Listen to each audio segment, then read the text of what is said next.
To jest gadające muszle. Opowieści o uchodźczym życiu i ludziach, którzy je tworzą.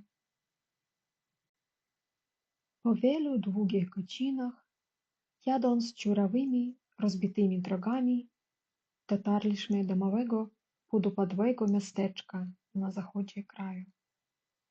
Było, jak wiele innych, pogrążone w ciemności.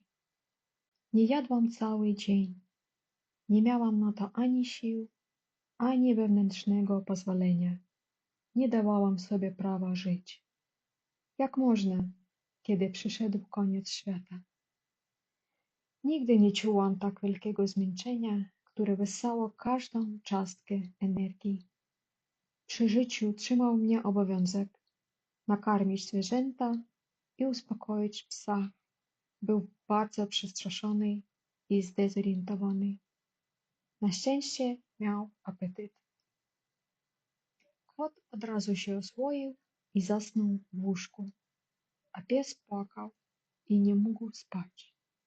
Było mi go strasznie żal. Wyobrażałam sobie, że ktoś porzucił go w pośpiechu wyjazdu, a może przestraszył się wybuchów i uciekł do lasu, a drogi do domu już nie znalazł. Wreszcie, zmęczony, zasnął, gdy dostał pozwolenie spać przy łóżku. Tej nocy, daleko od świateł wielkich miast, było niezwykle ciemno. Sen był krótki, a mnie wciąż się wydawało, że mnie nie ma, że nie istnieje. W tej czarnej nocy znikałam w całości i co chwilę budziłam się ze strachu, sprawdzić, czy jeszcze jestem. W tamtych dniach, tuż po przebudzeniu, było kilka szczęśliwych sekund, kiedy jeszcze nie pamięta się, że jest wojna. Przez moment wydaje się, że nic się nie stało, że życie toczy się normalnie. A potem nagłe przerażenie. Wraca straszna myśl, która brutalnie sprowadza do rzeczywistości. Uczucie straty było nie do zniesienia i wciąż narastało. Dotąd myślałam, że strata dotyczy czegoś fizycznego, majątku czy życia bliskich. To doświadczenie pokazało jednak, jak bezgraniczna może być utrata. Poczucie bezpieczeństwa, dotychczasowego świata, dawnego życia, planów i marzeń, a także samego obrazu mnie, mojej własnej percepcji siebie.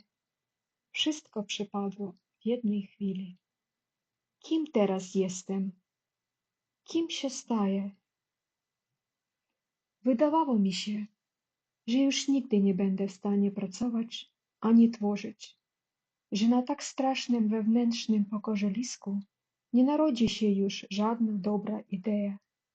Moja praca, wyrastająca z moich pomysłów i twórczości, wydawała mi się martwa. Boleśnie było nawet o tym myśleć. Wzięłam urlop ze względu na zdrowie psychiczne i przez długie miesiące nie byłam w stanie pracować.